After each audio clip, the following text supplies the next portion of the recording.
The UN Security Council held an emergency meeting Wednesday on North Korea's ICBM launch. Strong words in the council from the U.S. and a call for tougher sanctions. But more sanctions are opposed by China and Russia, who are calling for a peaceful solution. Connie Kim has more. At the emergency UN Security Council meeting on North Korea's ballistic missile launch, the United States ambassador to the United Nations gave a strong warning to Pyongyang.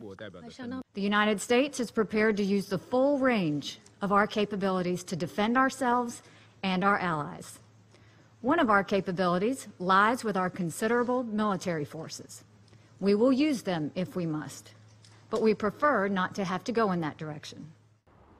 But before Washington opts for military action, Haley said the U.S. will not exclusively look at Pyongyang, but will look at all nations doing business with the North, emphasizing that a staggering 90% of Pyongyang's trade is with Beijing, and that much of the burden of enforcing UN sanctions rests with China. The U.S. ambassador said Washington is drafting a new UN Security Council resolution aimed at cutting North Korea's access to foreign currency and restricting oil exports to the North, but chances of that resolution receiving approval appear slim. This as China and Russia, veto-wielding members of the Council, are against the use of sanctions, instead calling for a peaceful resolution.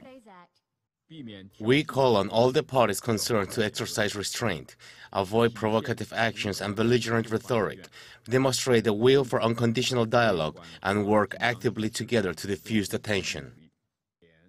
Beijing and Moscow, countries that share a land border with Pyongyang, rather call on Washington to embrace their double suspension plan, aimed at freezing the North's nuclear program in exchange for a halt in South Korea-U.S. joint military drills. With existing UN resolutions banning ballistic missile launches, China and Russia will have to agree on any additional sanctions. But the degree of sanctions is an issue that needs hammering out, possibly during Trump's meeting with the Chinese leader Xi Jinping or with the Russian President Vladimir Putin at the sidelines of the G20 summit.